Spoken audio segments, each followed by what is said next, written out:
Hello dear students, आज का topic 1909 Morley Minto reform. अब देखिए students, Morley Minto reform another name Indian council act. देखिए students, 1909 में क्या होता है कि ब्रिटिशर्स की तरफ से एक एक्ट पास किया जाता है। अब देखो ये जो एक्ट है यहां पर लिखा है दो पर्सन्स के नेम है, one is Morley and other is Minto. Morley जो था स्टूडेंट, ये कौन था? He was the secretary of state that time and the next one is Minto. और मिंटो कौन था? ये था उस टाइम का वाइसरॉय। ठीक है ना। अब इस एक्ट में क्या था, देखो इस एक्ट की स्टोरी जो है वो कहां से शुरू होती है। इस एक्ट की स्टोरी शुरू होती है 1906 से। 1906 में क्या हुआ था, एक डेपुटेशन गया था जिसको हम बोलते हैं शिमला डेपुटेशन। ये चीजें आप याद रखिएगा। डेपुटेशन गया था। डेपुटेशन स्टूडेंट्स आप समझिए कुछ मेंबर्स गए थे, और ये मेंबर किसके पास गए थे? ये गए थे मिंटो साहब के पास गए थे। और मिंटो साहब के पास जब ये गए थे तो इस डेपुटेशन का जो हेड था, ये आप याद रखिएगा, इस डेपुटेशन का हेड था आगा खान। ठीक है ना। और याद रखना, Aga Khan was also one of the member of Muslim League foundation. ठीक है ना। अब देखिए यहां पर क्या था, यहां पर ये जो डेपुटेशन गया था, इस डेपुटेशन ने बात की थी कि जो मुस्लिम्स हैं, मुस्लिम्स को सेपरेट इलेक्टोरेट मिलना चाहिए। क्या मिलना चाहिए?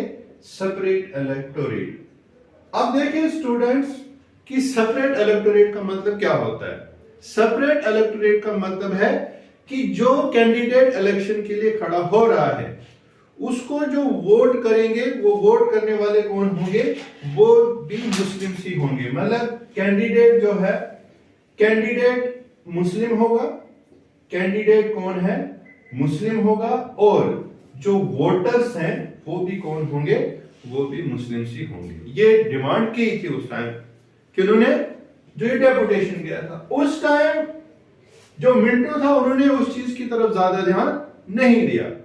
फिर 1909 में जब नेशनल मूवमेंट ने तेजी पकड़ी, जिसे स्वदेशी मूवमेंट हमने पढ़ा, स्वदेशी मूवमेंट ने तेजी पकड़ी, जहां पर हिंदू मुस्लिम दोनों यूनाइट होके इस मूवमेंट को आगे ले जा रहे थे, तो मिंटो ने सोचा कि भाई मुझे तो ऑलरेडी बोला गया है कि भाई मुस्लिम्स को सेपरेट इलेक्टोरेट मिलना चाहिए, तो उसने बोला क्यों ना मैं यहां पर इस तरह की गेम चलूं और जो यूनिटी है उसको मैं तोड़ूं। और यहीं पर क्या किया, 1909 में इसने एक्ट बनाया। इस एक्ट में और भी बहुत कुछ है, उतना याद रखने की जरूरत नहीं है। इस एक्ट का आप इतना याद रख लो कि इस एक्ट में मिंटो ने क्या किया था, जो मुस्लिम्स थे ना, मुस्लिम्स के लिए इसने सेपरेट इलेक्टोरेट की बात की थी, और यहीं पर मुस्लिम्स के लिए सेपरेट इलेक्टोरेट लाया गया था। अब आप खुद ही सोचिए कि भाई मुस्लिम्स अलग, उनका कैंडिडेट, उनके अलग वोटर्स, और जो बाकी हैं उनके कैंडिडेट अलग और उनके वोटर्स अलग। ये सीधे सीधे बात क्या थी? ये सीधे सीधे थी डिवाइड एंड रूल की पॉलिसी थी। Okay students, dear students, the next year is what? 1911। अब 1911 क्या था? अब ये तो आपको पता है, पार्टीशन ऑफ बंगाल कब हुई? 1905 में।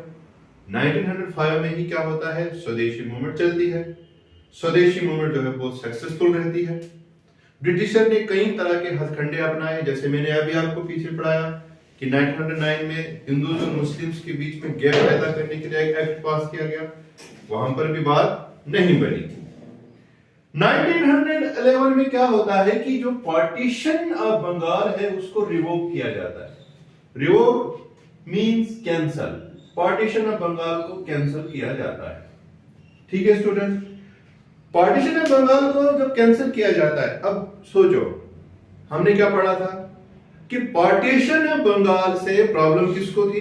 प्रॉब्लम थी कांग्रेस को कि पार्टीशन नहीं होनी चाहिए। लेकिन इस चीज से खुश कौन था? मुस्लिम लीग खुश था, क्योंकि उसको अपना सिस्टम चाहिए था। अब यहां पर क्या होता है कि पार्टीशन ऑफ बंगाल जब कैंसिल हुई तो इसमें खुश कौन हुआ? कांग्रेस जो है वो खुश हो गई, क्योंकि उसका जो मुद्दा था कि भाई पार्टीशन ना हो। अब यहां पर किसकी बात थी? अब यहां पर बात थी मुस्लिम लीग की, कि भाई मुस्लिम लीग को कैसे मनाया जाए, इनको भी साथ में लेके चलना है। तो इन्होंने क्या किया, मुस्लिम्स को खुश करने के लिए, रिमेंबर एवरी स्टूडेंट, 1911 में क्या करते हैं ये, कैपिटल को शिफ्ट करते हैं। ये capital shifted from Delhi to from Kolkata to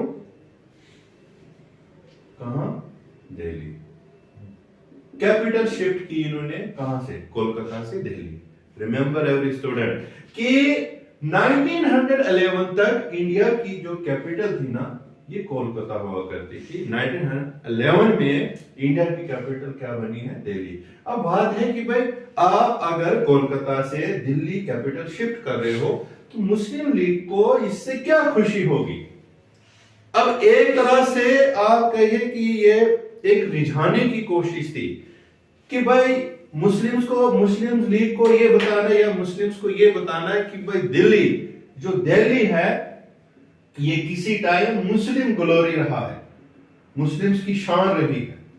जैसे अगर आप हिस्ट्री पढ़ोगे, मुगल्स या सल्तनत, स्लेव्स, तुर्क्स, तुगलक्स, खलजीज, ये सब कहां के रूलर्स रहे हैं? दिल्ली के रूलर्स रहे हैं। तो ये बताना मुस्लिम को और मुस्लिम लीग को कि देखो जी, जहां पर कभी आपके मतलब एंसेस्टर्स रूल करते थे, उसी जगह को हमने क्या बना दिया? इंडिया की कैपिटल बना दिया। एक तरह से इनको खुश करने की कोशिश कर रहे थे, ठीक है ना। लेकिन इन चीजों से कोई खुश होने वाला नहीं था, ठीक है ना। इसका मेन मकसद मुझे पढ़ाने का क्या है आपको, एक तो 1911 में पार्टीशन को रिवोक किया गया, और दूसरा क्या किया गया कि कैपिटल शिफ्ट की गई कोलकाता से। Dear students, next date 1913। तो स्टूडेंट्स जो 1913 है, यहां पर क्या हुआ था, एक ग्रुप बना था, एक रेवोल्यूशनरी ग्रुप बना था। इस रेवोल्यूशनरी ग्रुप का नाम था गदर पार्टी, ठीक है स्टूडेंट्स। अब देखिए, ये जो गदर पार्टी थी, या ऐसे याद रख लो, गदर पार्टी बनी थी। और ये जो गदर पार्टी थी, ये एक वीकली न्यूज़पेपर था गदर। इसके मतलब इससे इन्फ्लुएंस होके ये पार्टी बनी थी। और याद रखना, ये जो गदर पार्टी थी, इसका जो हेडक्वार्टर था, ये था सैन फ्रांसिस्को, कहां पे? यूएसए में, ठीक है ना। और इसमें क्या था, इसमें जो मेंबर्स थे वो कौन थे? वो थे एक्स सोल्जर्स और पीजेंट्स थे। और याद रखिएगा, इसका जो फाउंडर था, इनके मतलब एक नहीं था इसमें, इसके जो फाउंडर थे, एक था लाला हरदयाल, तारकनाथ दास, और दूसरा था सोहन सिंह बखना कह सकते हो, सोहन सिंह बखना। और याद रखिएगा, ये ऐसा रेवोल्यूशनरी ग्रुप था जो इंडिया से बाहर काम कर रहा था, जहां पर वो यूरोप, अमेरिका के अंदर जो है वो मूवमेंट चला रहा था अगेंस्ट द ब्रिटिशर्स। कहां पे? In USA. और यूएसए में कहां था ये? San Francisco. Okay students, main चीज, please like, share, comment and subscribe my channel. It's a request.